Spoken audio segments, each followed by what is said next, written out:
네, 여러분 안녕하십니까. 오늘은 한화건설 자기소개서 작성법에 대해서 한번 알아보겠습니다. 1번 문항 같은 경우에는 희망하는 직무, 그리고 한화건설에서의 목표를 통해서 두 가지를 물어보고 있습니다. 때문에 두 가지가 명확하게 들어가야 된다라는 거 꼭 좀 아셨으면 좋겠고요.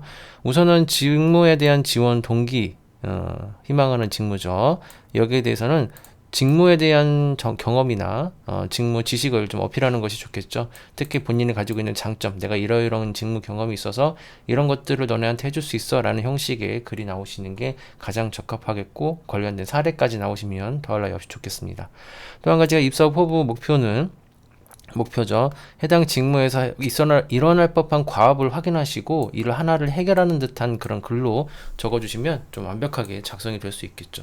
실은 하나건설 같은 경우에는 여러분들 아시겠지만 직무가 대부분 다 이공계열, 그쵸, 딱 그 건축 분야로 딱 정해져 있기 때문에 밑에 이제 인사도 있기도 하고 합니다만, 이런 부분들에 대해서는 기본적으로 이해를 하고 시작을 해 주셔야 되겠죠. 자, 2번 같은 경우에는 2번 계속 볼게요. 직무와 관련해서 자신이 도전했던 사례. 실은 여기에서는 도전했던 사건보다는 이를 통해서 어떤 게 좀 배웠었는지, 실제 무엇을 더 중요한 것을 배웠다라는 형식의 답이 더 좋겠습니다. 왜냐면 도전에 대한 부분을 사례를 고민하실 때 실제로 저는 도전했던 경험이 없습니다, 부족합니다 라고 하는 분들이 많을 텐데요.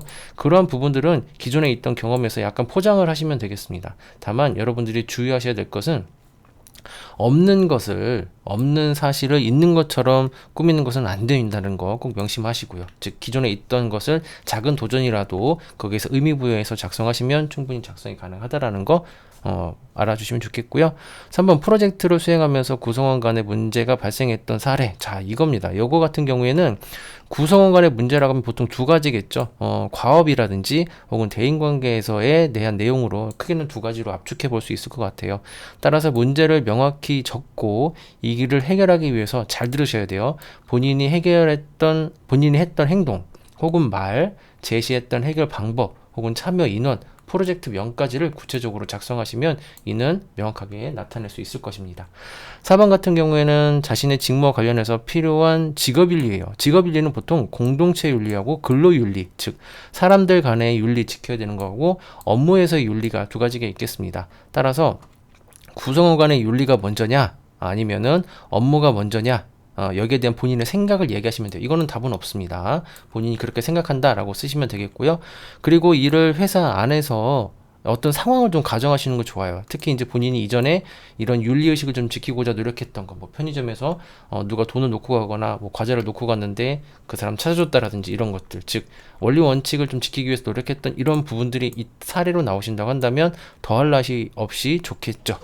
다만 이제 회사 안에서의 상황을 좀 가정해서 연관지어서 작성하시면 좋겠고, 자, 그리고 이런 4개 문항에서 가장 빠지지 말아야 되는 것이 한화의 핵심 가치죠. 이를 위해서는 한화 홈페이지, 지금 채용 홈페이지에 들어가셔서 꼭 좀 확인해 주시는 거 잊지 말아 주시고요. 자소서 컨설팅 같은 경우에 필요하시면 저에게 또 개인 문항 문의 주시면은 적극 도와드리도록 하겠습니다. 한화와 관련되는 핵심 가치들도 이렇게 올려놨으니까요, 참고하시면 되겠습니다. 이상입니다.